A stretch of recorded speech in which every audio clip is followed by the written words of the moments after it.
what's your change culture like now? Remember the map that we had at the start, the 6 steps.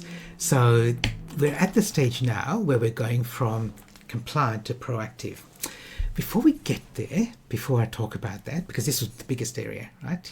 Your people are compliant, you want them to be proactive. I actually want to know, do you really want your people to be proactive right now? Do you, right?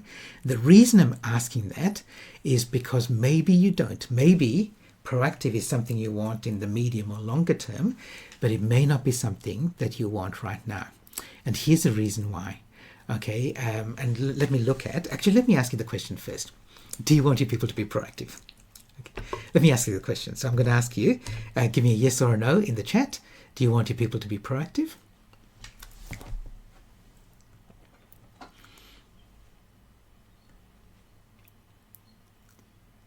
Okay, so most yeses. Okay, a couple of no's.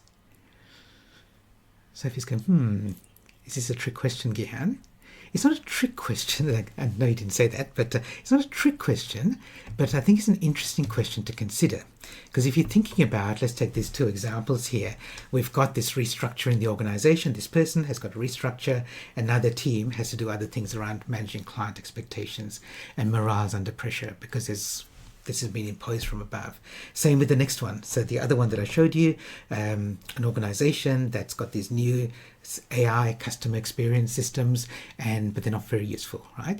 Now, does the organization, and do you as a leader, want your team to be proactive and say, okay, let's forget about this customer service system. I figured out a tweak that I can do in Copilot to do it my way.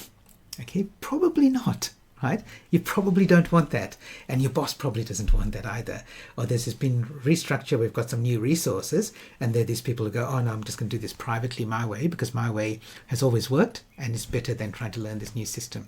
You probably want your people to be compliant there. Okay, so this is a really important question here.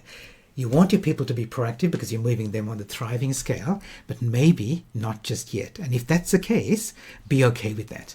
Because once you get to saying, I want my people to be proactive, to take initiative, then what you really need is to invest time in building trust in your people. And trust is the first step. So there's a number of stages here to have a thriving team. And trust is one, authority is one. We'll talk about good judgment later. But trust is the first place to start. So if you go, oh, actually, no, I don't want them to be proactive just yet, that's okay. But just own that. Be aware of that.